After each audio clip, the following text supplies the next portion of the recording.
شکریہ شیخ صاحب جی محترم جناب سجاد بڑائی صاحب پلیز جی زندہ باد بسم اللہ الرحمن الرحیم ایاک نعبد و ایاک نستعین۔ جناب اسپیکر صاحب، آج بجٹ کا اجلاس ہے اور باری آخر میں آنی تھی، مجھے پتا تھا اس بات کا، اس لیے کہ میرا جس حلقے سے تعلق ہے وہ بالکل آخری ٹیل پہ ہے اور جہاں پہ سندھ شروع ہو جاتا ہے اور پنجاب ختم ہوتا ہے، اور اس کی مین وجہ یہ ہے کہ میرے سے پہلے جو یہاں پہ شخص اس سیٹ پہ بیٹھتا تھا، جو میرے شہر کی نمائندگی کرنے آتا تھا، وہ 20 سال آتا رہا، 22 سال، لیکن ایک بھی بار اس نے اپنے شہر کی بات نہیں کی۔ جناب اسپیکر، بجٹ کا اجلاس چل رہا ہے اور بڑے خوبصورت ہمارے فنانس منسٹر ہیں جناب شجاع الرحمان صاحب، لیکن جو بجٹ دیا انہوں نے وہ تو مجھے لگتا ہے کہ پنجاب تباہ و عوام والا بجٹ ہے۔ نہیں، ہم نام کو تو نہیں کر سکتے، تو ملا سکتے ہیں جی۔ ایسا ہے کہ جناب اسپیکر، آپ سمجھتے ہیں کہ ساؤتھ پنجاب جو ہے، آپ کا تعلق بھی وہاں سے ہے، تو وہاں پہ 33% ہمیں حصہ پچھلے دور میں شروع ہوا تھا ملنا ڈیولپمنٹ کا، اور اس پہ بات ہوئی، نوکریوں پہ بات ہوئی۔ میرے جو بچے ہیں، میرے وہاں پہ جو صادق آباد میں پڑھتے ہیں، وہ لاہور کے بچوں کے ساتھ مقابلہ نہیں کر سکتے۔ ہمارے بچے آپ دیکھ لیں کہ آپ جیلم میں چلے جائیں تو وہاں ٹرینڈ ہے کہ وہ فوج میں جائیں گے، آپ سرگودے میں چلے جائیں، منڈی باولدین میں چلے جائیں تو وہ CSS کریں گے۔ میرے آپ کے علاقے میں جہاں پہ بچے ہیں آپ کے مسافر خانے کے، وہ تنگاری اٹھا رہے ہیں، آج تک وہی مٹی کا ٹھیکہ لے رہے ہیں اور اسی کام میں لگے ہوئے ہیں۔ اسی طرح میرے علاقے میں، اس لیے کہ وہاں پہ نہ تعلیم ہے، نہ ہی ایجوکیشن ہمیں معیاری دی گئی ہے، اور نہ ہی ہمارے نمائندوں نے آ کے یہاں پہ بات کی ہے۔ جناب اسپیکر، اگر پلیز مہربانی کریں ہمیں بات کرنے دیں، کہ اگر ہم آ ہی گئے ہیں ساؤتھ سے تو آپ ہم برداشت کیا کریں پلیز۔ تو جناب اسپیکر، اگر ہم اس کا کوئی بہترین میکنزم بنا لیں تعلیم کا، تو ہو سکتا ہے کہ ہمارے بچے جو ہیں وہ بھی ادھر آ جائیں اور ان کے ساتھ کمپٹیشن کرنا شروع کر دیں۔ اگر یہ نہیں ہو سکتا تو ہم تو بڑے عرصے سے ایک بات کر رہے ہیں کہ ہمیں ساؤتھ پنجاب ہمارا علیحدہ صوبہ بنا دیا جائے، کہ جہاں پہ ہمارے رائٹس بھی ہوں، جہاں پہ ہمارے بچے بھی جو ہیں وہ ہم اپنا حصہ بھی ملے اور باقی چیزیں ملیں۔ اگر یہ تختے پنجاب سے ہمیں نکال دیا جائے تو ہمیں خوشی ہوگی اس بات کی۔ ہم اور ہمارے بچے جو ہیں وہ، اس لیے کہ ہم ان کا کمپٹیشن کر ہی نہیں سکتے۔ آپ روڈ سیکٹر کو دیکھ لیں تو ساری روڈیں یہاں پہ بن رہی ہوں گی۔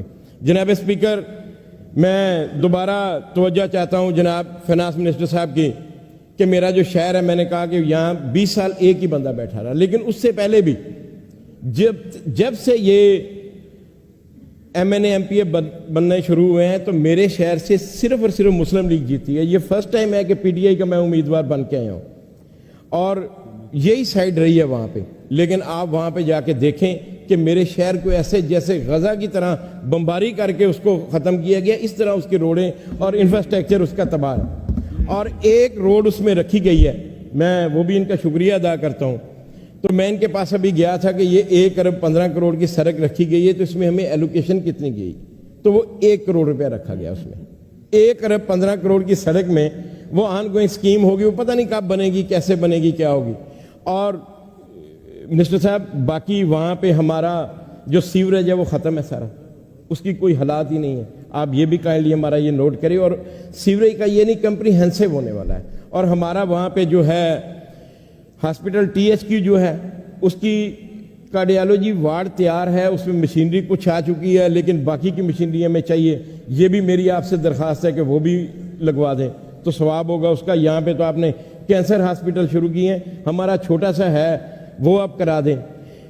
اور اس کے بعد ہمارا جو پینے کا پانی ہے وہ بڑا انتہائی خراب ہے، اگر فلٹریشن پلانٹ ہمیں دے دیے جائیں تو یہ بھی آپ کی نوازش ہوگی۔ اور اس کے ساتھ ہماری ایک واٹر سپلائی کی سکیم وہاں بڑے عرصے سے بند پڑی ہے، وہ ابھی تک چالو نہیں ہوئی، تو اس کو بھی کائنڈلی اگر چالو کرا دیں تو یہ بھی میری آپ سے درخواست ہے۔ اور ایک دوسری بات کہ جناب اسپیکر، جیسا کہ ہم ٹیل پہ ہیں تو وہاں بجلی بھی ہمیں ٹیل پہ ملتی ہے. صرف اور صرف وہاں پہ ہمیں ڈاکو ہیں جو وہ چراغا سمجھتے ہیں, سندھ سے آتے ہیں, وہ لوٹ لاٹ کے ہمیں چلے جاتے ہیں, اغوا کر کے چلے جاتے ہیں, یہی ہمیں ملتا ہے وہاں پہ. جناب اسپیکر, میری درخواست ہے کہ جو ہمارے وہاں پہ ٹیوب ویل لگے ہوئے ہیں واٹر سپلائی کے, وہاں پہ بجلی نہیں جاتی, تو اگر ان کو سولر پہ کرا دیا جائے تو وہ بہت اچھا ہوگا. بلکہ میری یہ گزارش ہوگی کہ 300 یونٹ آپ نے کیا ہمیں فری دینے ہیں پورے پنجاب میں, اگر آپ اس واٹر سپلائی اور ہاسپٹلز اور سکولز کو اگر سولر پہ شفٹ کر دیں, یہ تو بہت بڑا ہمارا بوجھ جو ہے وہ پنجاب کا وہ کم ہو جائے گا اور آپ کو اس کا فائدہ ہوگا, اس کی ارننگ بڑھ جائے گی. اور اس کے بعد صرف ایک دو باتیں اور ہیں, اس لیے کہ آخری تقریر ہوگی میرا خیال ہے, آپ سن لیں 2 منٹ. تو اس میں ایسا ہے کہ نگہبان پروگرام جو شروع کیا گیا ہے, میرے بھائی یہ پٹواریوں سے باز نہیں آتے, پھر ہم جب کہتے ہیں تو پھر یہ رونے لگ جاتے ہیں. اس میں اس کی صورتحال یہ ہے کہ وہ پٹواری لے کے جا رہے ہیں اور اس کا جو مین پرپس تھا 40 ارب تقریباً اس میں دیا ہے گورنمنٹ پنجاب کا, اور اس میں اتنا کمیشن چل رہا ہے, یہ دراصل بیوروکریسی کو نوازا جا رہا ہے, اس بیوروکریسی کو جس نے فارم 47 ان کو بنا کے دیے. یہ پورے پنجاب میں ان ڈی سی اوز کا اور ان افسران کو یہ دراصل نواز رہے ہیں. یہ ہماری عوام کو اس کا فائدہ بالکل نہیں ہو رہا. آخری 30 سیکنڈ جی بالکل, میں آخری 2-3 منٹ لوں گا. اگر اس بجٹ میں بس آخری 30 سیکنڈ اس بجٹ میں اگر پناہ گاہیں اور صحت کارڈ کو حصہ ملتا تو یہ بڑی خوشی والی بات ہوتی. اور اس میں 2 باتیں اور ہیں بڑی. ہمارے میرا شہر جو ہے وہ اس لیے کہ وہاں پہ سڑکیں اور یہ چیزیں ہیں ہی نہیں. 1122 کے بڑے محنتی بچے ہیں وہاں پہ, بڑا اچھا انفراسٹرکچر ہے. اگر وہاں پہ ہیلی آپ لاہور میں چلا لیجئے گا, موٹر وے پہ ہمیں صرف موٹر سائیکل ہی دے دیں, یہ لکھ لیں پلیز, کہہ لیا پہلے لکھ رہے تھے, یہ بھی میری درخواست ہے کہ 1122 کو اگر ہمیں وہاں موٹر سائیکل مل جائیں تو وہ بھی ہمارے لیے غنیمت ہوگی. ہم ان موٹر سائیکلوں پہ بھی خوش ہوں گے کہ ہمیں ان کی بڑی ضرورت ہے. اور اس کے بعد صرف ایک آخری چیز ہے کہ 10 لاکھ ایکڑ جو رقبہ دیا جا رہا ہے, یہ جو پنجاب گورنمنٹ نے دیا ہے, اگر کوئی نہروں کا ایریگیشن کا سسٹم نہ بنایا گیا تو آپ کا ضلع بھی متاثر ہوگا باولپور, لیکن میری تحصیل جو ہے وہ بالکل بنجر ہو جانی ہے. یہ آج سے ہی ہمیں پتہ ہے. بہت شکریہ جی کہ ہمارا پانی انہوں نے کاٹ لینا ہے. بس آ گیا سر پوائنٹ, آپ کے سارے پوائنٹ آ گئے ہیں سر. زمین دینی ہے تو پانی کا بھی کوئی سلسلہ بنا کے دیں, ہمارے حصے سے پانی نہیں جانا چاہیے. بہت شکریہ, تھینک یو, السلام علیکم. آج کے اجلاس